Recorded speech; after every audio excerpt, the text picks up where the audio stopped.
আসসালামু আলাইকুম বন্ধুরা, আশা করি সবাই সুস্থ আছেন। বন্ধুরা, যুক্তরাষ্ট্র যখনই কোনো রিজনের ভেতর কোনো যুদ্ধে জড়ায় বা কোনো সামরিক মিশনে যায়, তার এক্সিট পয়েন্ট হিসাবে প্ল্যান এ বা প্ল্যান বি রাখে। কিছু দেশকে তার নির্দিষ্ট চাবিকাঠি হিসাবে সে তৈরি করে রাখে, যে চূড়ান্তভাবে যদি বিপদে পড়ে যায় তাদের মাধ্যমে সে উদ্ধার হবে বা বের হবে সমঝোতার নাম করে। ঠিক এমন একটি দেশ হলো পাকিস্তান।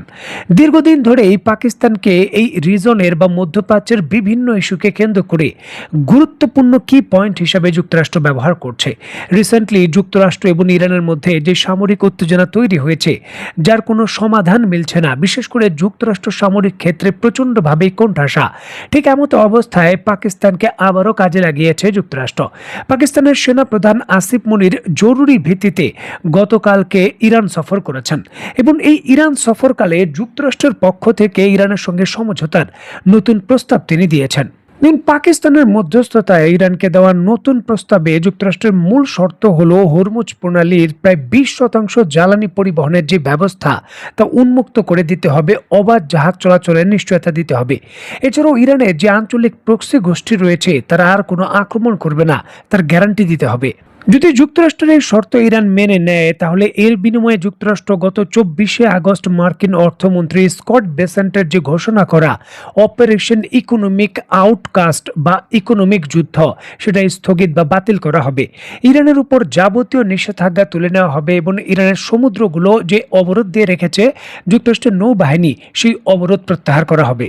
পাকিস্তানের সেনা প্রধান ইরানের সুপ্রিম ন্যাশনাল সিকিউরিটি কাউন্সিলের মহাসচিব মহসেন রেজার সঙ্গে বৈঠকে যুক্তরাষ্ট্রের আনুষ্ঠানিক এই প্রস্তাবগুলো ইরানের কাছে তুলে ধরেন। এখন যুক্তরাষ্ট্রের এই প্রস্তাবের বিপক্ষে ইরানের পক্ষ থেকে পরিষ্কারভাবেই পাকিস্তানের সেনাপ্রধানকে জানিয়ে দেওয়া হয়েছে যে তেহরান এখনও তার পূর্বের দাবিতে অনড় রয়েছে।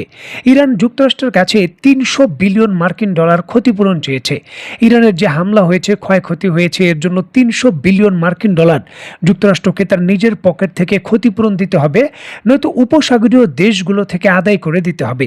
পাশাপাশি যুক্তরাষ্ট্রের সমস্ত নিষেধাজ্ঞা পুরোপুরিভাবে প্রত্যাহার করতে হবে। আটকে থাকা ইরানের যে অর্থ রয়েছে ফ্রিজ করা, তা থেকে 100 থেকে 123 বিলিয়ন মার্কিন ডলার ইরানের যে সম্পদ রয়েছে তা উন্মুক্ত করে দেওয়া হবে। নৌ অবরোধ তুলে নিতে হবে, পুরো মধ্যপ্রাচ্যের অঞ্চল থেকে মার্কিন সেনা প্রত্যাহার করতে হবে।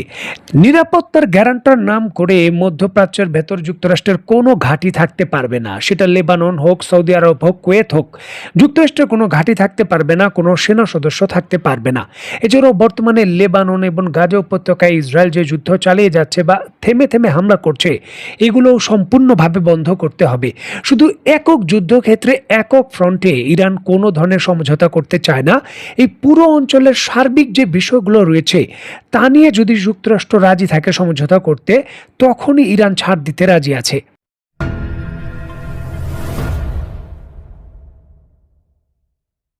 যুক্তরাষ্ট্র মোটামুটি ঘোষিতভাবে পুরো পৃথিবীর যে অর্থনৈতিক ব্যবস্থা রয়েছে তা কন্ট্রোল করত।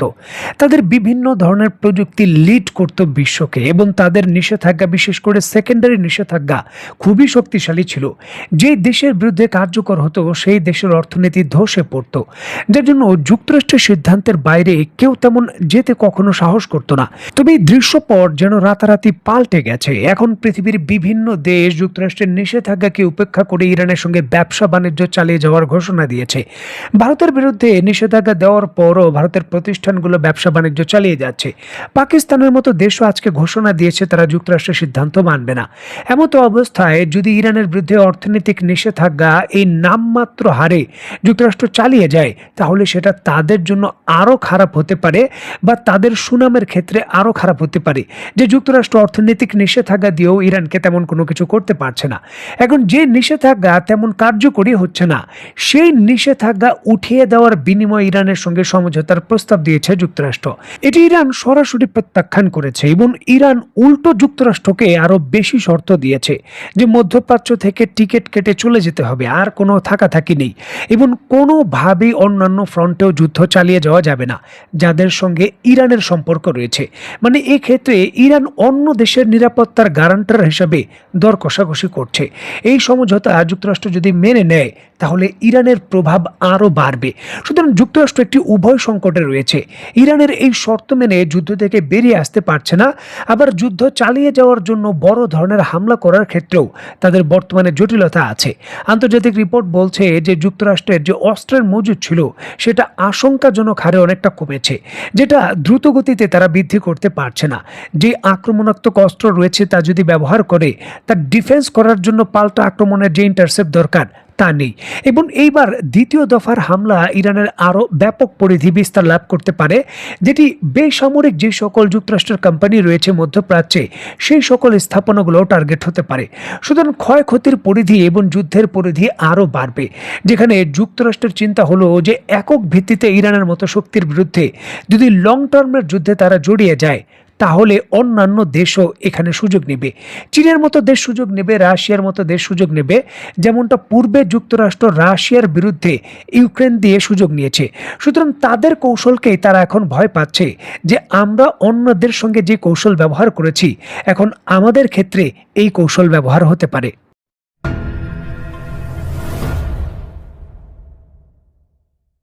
দেখুন, ইরান যুদ্ধের কৌশলগত ফলাফল যুক্তরাষ্ট্রের বিভিন্ন প্রভাব বলয়ে সরাসরি প্রভাব ফেলছে। ইউক্রেনের যুদ্ধকে কেন্দ্র করে পূর্বে নীতি নির্ধারক ছিল যুক্তরাজ্য।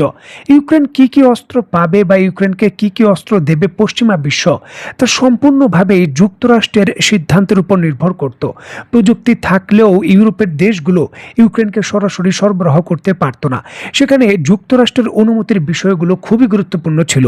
তবে বর্তমান ইরান যুদ্ধের প্রেক্ষাপট এবং যুক্তরাষ্ট্রের যে বর্তমান পরিস্থিতি, সকল কিছু বিবেচনায় ইউরোপের দেশগুলো এখন নিজস্ব একক ভিত্তিতে সিদ্ধান্ত নিচ্ছে। বিশেষ করে স্ট্যাম শ্যাডো ফ্রান্স এবং যুক্তরাজ্যের তৈরিকৃত যে লং রেঞ্জের ক্রুজ মিসাইল রয়েছে, এই মিসাইলের প্রযুক্তিগত নকশা ইউক্রেনের হাতে তুলে দিচ্ছে এই দুই দেশ। দেখুন, ফ্রান্স এবং যুক্তরাজ্যের যৌথ ডিজাইন এবং প্রযুক্তিগত সম্মিলিতভাবে তৈরিকৃত স্টর্ম শ্যাডো যে ক্ষেপণাস্ত্র রয়েছে ক্রুজ মিসাইল, তা অত্যন্ত ক্যাপেবল।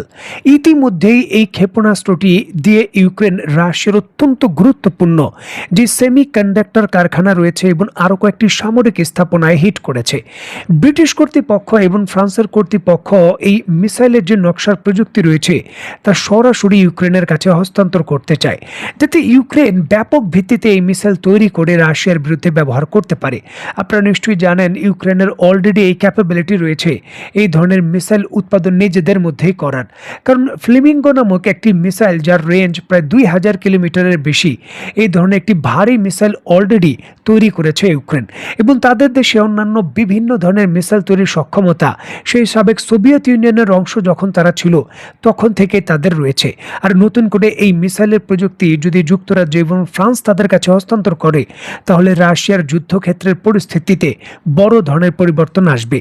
রাশিয়া এই বিষয়কে কেন্দ্র করে যুক্তরাজ্য এবং ফ্রান্সকে হুঁশিয়ারি দিয়ে বলেছে এই ধরনের পদক্ষেপ সরাসরি ন্যাটোর বিরুদ্ধে তাদের যুদ্ধের দ্বার প্রান্তে নিয়ে যাবে। দেখার বিষয় যে রাশিয়া চূড়ান্তভাবে এই হুমকি ছাড়া এখন আসলে কি করতে পারে, কারণ গত কয়েক বছর ধরেই ন্যাটোর বিরুদ্ধে রাশিয়া শুধু হুমকিই দিচ্ছে। দেখার বিষয় এইবার আসলে তারা এই ধরনের পদক্ষেপের পর পাল্টা কি পদক্ষেপ নেয়। তো বন্ধুরা, আজকের মতো বিদায়, নতুন কোনো ভিডিও নিয়ে আবার দেখা হবে। সে পর্যন্ত সবাই ভালো থাকবেন, সুস্থ থাকবেন এবং বাংলাদেশকে ভালোবাসবেন। আল্লাহ হাফেজ।